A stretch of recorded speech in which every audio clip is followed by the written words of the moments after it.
PM Shri പദ്ധതിയുമായി ബന്ധപ്പെട്ട് ധാരണാപത്രം ഒപ്പിട്ടപ്പോൾ അതുമായി ഒട്ടേറെ വിവാദങ്ങളും ആശങ്കകളുമൊക്കെ ഉയർന്നു വന്ന സാഹചര്യം കണക്കിലെടുത്ത് ആ പദ്ധതി നടപ്പാക്കുന്നത് സംബന്ധിച്ച് റിവ്യൂ നടത്താൻ തീരുമാനിച്ചിട്ടുണ്ട്.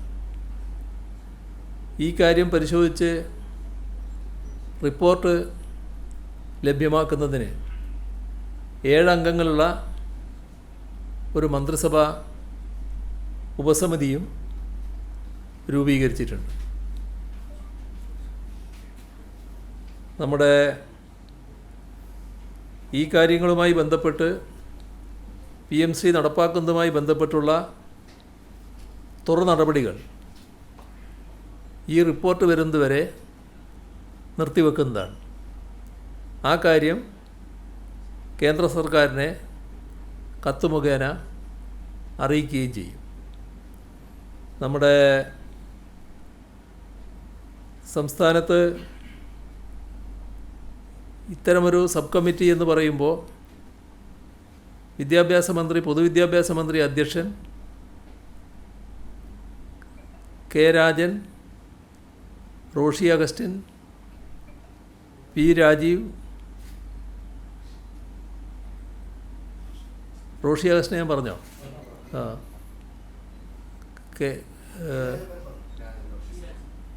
ഇല്ല, നമ്മുടെ വിദ്യാഭ്യാസ മന്ത്രി അധ്യക്ഷൻ, പിന്നെ K Rajan, Prasad agriculture minister, നിയമമന്ത്രി P Rajeev, Roshy Augustine, K Krishnankutty, AK Saseendran, ഇങ്ങനെ 7 അംഗങ്ങളുള്ള കമ്മിറ്റിയാണ് നിശ്ചയിച്ചിട്ടുള്ളത്.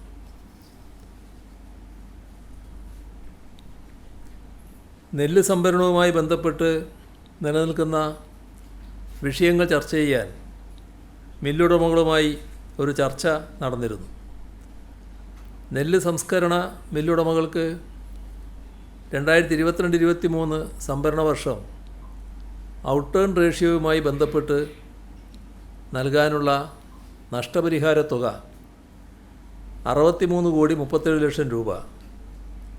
അത് അനുവദിക്കുന്ന കാര്യം തത്വത്തിൽ അംഗീകരിച്ചു. തീരുമാനിക്കേണ്ടത് മന്ത്രിസഭയാണ്. മന്ത്രിസഭയുടെ പരിഗണനയ്ക്ക് വിടാമെന്ന് സമ്മതിച്ചു. കേന്ദ്രം നിശ്ചയിച്ച 68% എന്ന ഔട്ടേൺ റേഷ്യോയിൽ മാറ്റം വരുത്താൻ സംസ്ഥാനത്തിന് അധികാരമില്ല.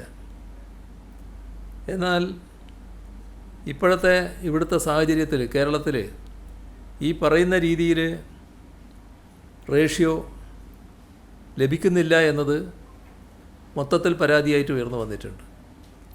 അപ്പോൾ അതിൽ മാറ്റം വേണം എന്നതാണ് പൊതുവെ കാണുന്നത്. സംസ്ഥാന സർക്കാരിനും ആ അഭിപ്രായം തന്നെയാണുള്ളത്. അതിൻ്റെ ഭാഗമായി ഈ 68% എന്ന ഔട്ടേൺ റേഷ്യോ കുറയ്ക്കേണ്ടതായിട്ടുണ്ട്. സംസ്ഥാനത്തിന് ഏകപക്ഷീയമായി ചെയ്യാൻ കഴിയുന്നതല്ല, കേന്ദ്രമാണ് ചെയ്യേണ്ടത്. അത് കേന്ദ്രത്തോട് ആവശ്യപ്പെടാൻ തീരുമാനിച്ചിട്ടുണ്ട്. എന്നാൽ ഇതുമായി ബന്ധപ്പെട്ട് മില്ലുടമകൾക്കുണ്ടാകുന്ന നെല്ല് സംഭരിക്കുമ്പോൾ, അത് അരിയാക്കുമ്പോൾ മില്ലുടമകൾക്കുണ്ടാകുന്ന നഷ്ടം അത് നികത്തുന്നതിനാവശ്യമായ ധനസഹായം നൽകുന്നതിന് സർക്കാർ തയ്യാറായാൽ അതിൽ ഇടപെടില്ല എന്ന നിലപാട് നേരത്തെ തന്നെ ഹൈക്കോടതി വ്യക്തമാക്കിയിട്ടുണ്ട്.